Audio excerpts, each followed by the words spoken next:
No looking back. The straight streets of New York City and the blinding lights of Broadway were nothing like the winding, dusty trails of the Pakistani terrain. I never imagined myself living in the famous New York City, thousands of miles away from my village that generations of my family called home. How does someone find themselves in a world so far away from home? I cannot tell you the answer by speaking on behalf of every immigrant that has ever come before me, but I can tell you my story. In fact, I think about my story every night while driving my taxi. The warm, cozy home on wheels that I can take anywhere in the city is where I welcome strangers and usher them to their next destination. For my passengers, my presence is an afterthought.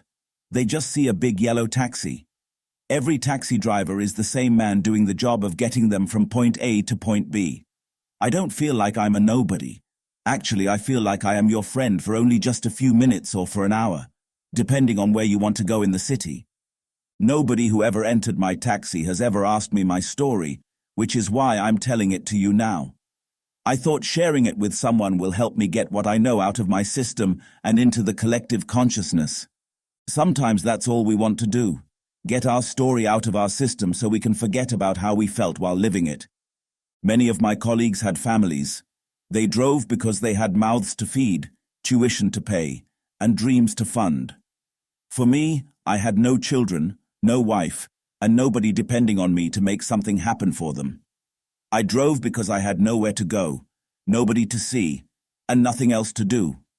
So I wandered in a car lent to me, so that I could take those who had somewhere to go, somebody to see, and something to do where they needed to be next. Some would say that I was an invisible immigrant doing a job that nobody else wanted to do. I don't feel that's true. This job was more important to me than anything else. I liked this job and what it gave me. Every new day differed from the last. Each new day brings its surprises and personalities. Some days, you would have homeless vagabonds.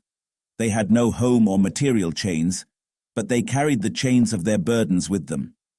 You could not see it, but they could feel it. Then, you had the dreamers aching to become stars so they could have stage lights shining upon them. Sometimes I met genuine stars. The light you thought you saw shining on them on stage was really the light shining through them from their hearts. Other times, I met power-hungry businessmen and women who wanted to control the currents of commerce. They wanted the world to fall to their feet whenever they decided, and even more so, they wanted the press to document their every business move. I watched people from the driver's seat. I couldn't always see them as I navigated through overlapping city traffic. On those occasions, I could feel them and sense their troubles, hear their burdens, feel their hopes, and get a sense of their dreams. Everyone at some point is trying to cover up their burdens with success. They think that success will eclipse the memories that cause them pain.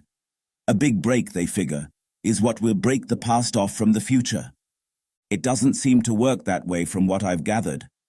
After taking an endless stream of actors to rehearsals, auditions, and performances, I've learned that all the success goes to those who can withstand the nature of the business.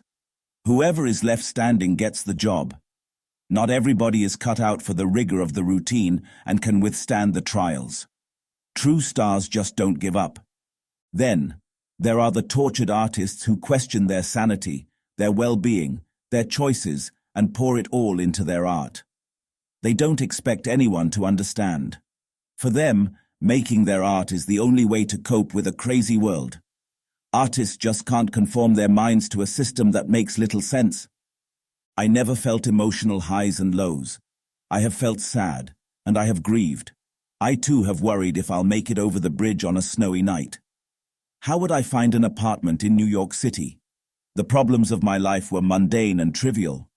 I never saved a life, like an on-call surgeon desperate to get to the hospital on time. My job is to stay calm and focus on the destination while they do the worrying.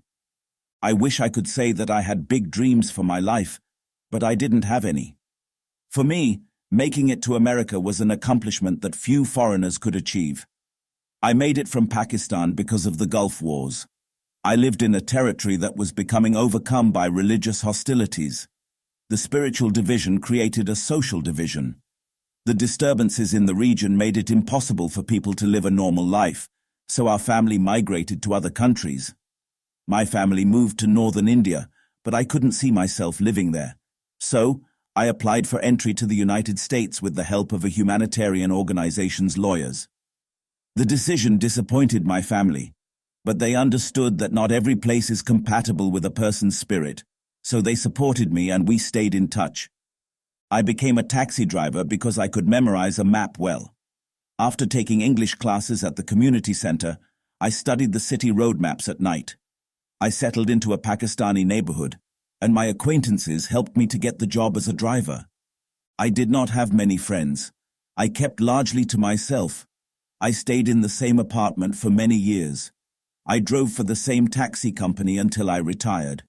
When I stopped driving, I walked and took the subway. The local market is where I got my groceries. I sat in the park and played chess with strangers. I watched birds from a city bench and visited popular tourist sites. I was not a remarkable person. I was not a religious person. I enjoyed watching The Nanny. I didn't take vacations, nor did I ever go to India to visit my family. But I hung up all the photos they sent me on my refrigerator. I read many books from the library. I watched the Twin Towers fall, and it broke my heart. New York City took me in.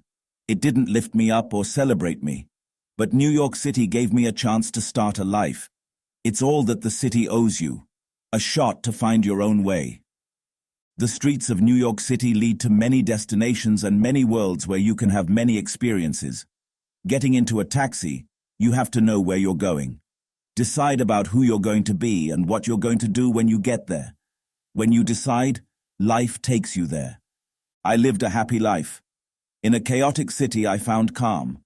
I found my role to play in a diverse number of stories. I may have been a bit player, but I played my role well. There are many people that will enter and exit your life that you will never recall.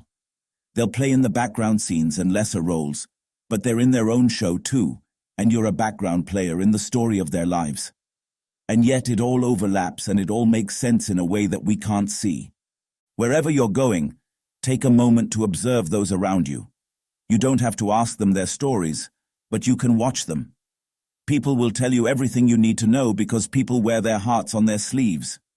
Nobody can hide how they feel because they act out their feelings every day.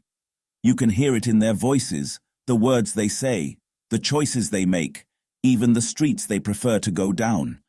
People live as they feel.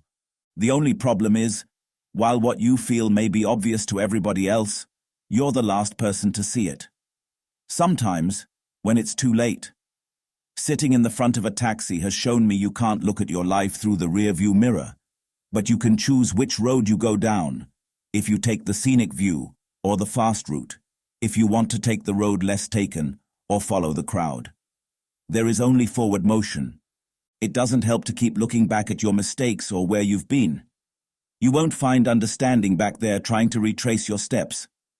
Ask yourself, where do I want to go next?